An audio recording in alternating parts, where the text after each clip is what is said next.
So you want to get ahead in your career and you're trying to figure out who the right person is to help you out, be a mentor for you in your growth over time. Let's jump into that one. I'm John. Glad you're back here.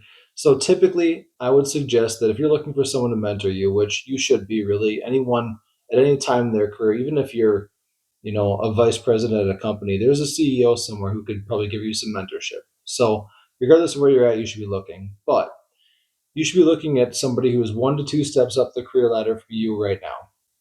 And there's some logic behind that one. So imagine you went to the CEO at a company and you were like entry level employee, and they said, "Yeah, I'll mentor you. I'll help you out." And they're going to involve you in some of the stuff they're doing. They're going to talk to you about the business, et cetera, et cetera. Well, you're so far away from them, and you have so little comparable experience that you won't understand the value and the impact of what they're going to show you if they're showing you things that are really high up. So the idea is you want to find somebody who is either the direct manager of the role that you're in, or maybe one step further up and 1 to 2 kind of zones around you. So if you're in, let's say you're in supply chain and business, and you're looking around like it's like, oh, transportation manager could be my mentor. Okay, cool. That's fair. Why? Because supply chain and transportation are peas in a pod. Okay. Same thing with IT. It's like, hey, I'm in IT. Who could mentor me? Well, there's probably like an engineering department. Well, engineering and technical, like IT, have a lot of overlap. You could go talk to the engineering manager and say, "Hey, could you, help me out, show me around, explain things to me?" That'd be fine. Or you could just go straight up the ladder. Your boss, your director above your boss, whoever it might be.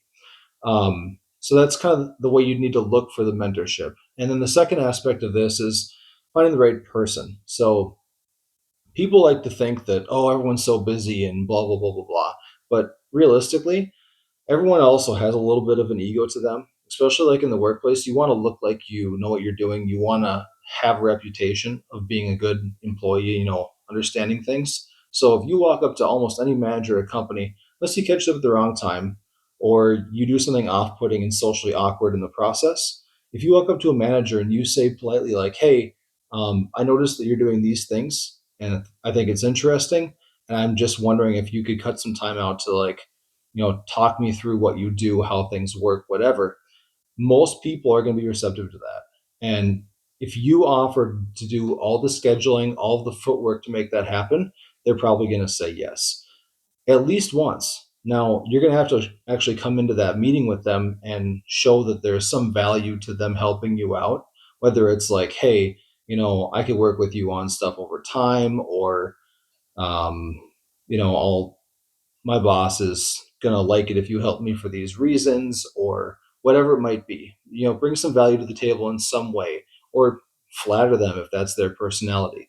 But the reality is most people are going to be receptive if you do this right. So it's not that hard to find somebody.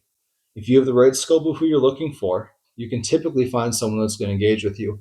And there's a lot of people out there that are afraid of rejection. Don't worry about don't worry if I could speak. Don't worry about getting rejected in the workplace, because the reality is, if you can keep even a quarter of the people that you work with liking you and speaking highly of you, whatever weird first impression you had with somebody else that might reject you, if that even happens, which I think is very frequently unlikely, they're going to hear from other people over time, oh, this guy's really good, blah, blah, blah, blah, blah. And they'll remember you. They'll recognize you because you approached them. And once they hear some more positive feedback, they might come back around 6 months from now and say, hey, you spoke with me the other day about XYZ thing.